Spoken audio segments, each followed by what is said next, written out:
संत निरंकारी मिशनच्या वतीनं देशभरात राबवण्यात येत असलेल्या प्रोजेक्ट अमृतच्या चौथ्या टप्प्यांतर्गत डहाणू तालुक्यात जलसंवर्धन आणि स्वच्छता मोहिमेला उत्स्फूर्त प्रतिसाद मिळाला आहे। स्वच्छ जल स्वच्छ मन हा संदेश देत डहाणू परिसरातील विविध शाखांच्या 700 ते 800 स्वयंसेवकांनी सामूहिक श्रमदानातून नदी आणि जलस्रोतांची स्वच्छता केली। पारंपरिक जलस्रोत लुप्त होत असताना त्यांचं जतन करणं आणि प्रदूषित नद्यांचं संवर्धन करणं या उद्देशानं डहाणू, आंबेसरी, हळदपाडा, सायवन, चारोटी आणि वना या 6 शाखांतील सेवादल सदस्यांनी गंजाड इथल्या नदीपात्रात उतरून स्वच्छता केली। नद्यांमधील कचरा आणि साचलेली घाण काढून जलप्रवाह मोकळा करण्यात आला।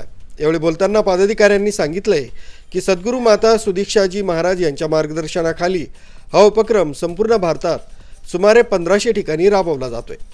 हा जो संत निरंकारी चॅरिटेबल फाउंडेशन तर्फे हा जो प्रोजेक्ट अमृत कार्यक्रम राबवला जातोय, आज डहाणू ब्रांचच्या वतीने गंजाड महालपाडा या ठिकाणी या नदी किनाऱ्यावर या ठिकाणी हा राबवला जातोय आणि आज करीबन सेवादलचे सदस्य तसेच सात संघाचे सदस्य म्हणून या ठिकाणी 700 ते 800 सारे महापुरुष या ठिकाणी नदीमध्ये उतरले। तुम्ही पाहत आहात प्रत्यक्षात ते कशा रीतीने आनंदात अगदी हसतमुखाने या ठिकाणी ही स्वच्छता करत आहेत।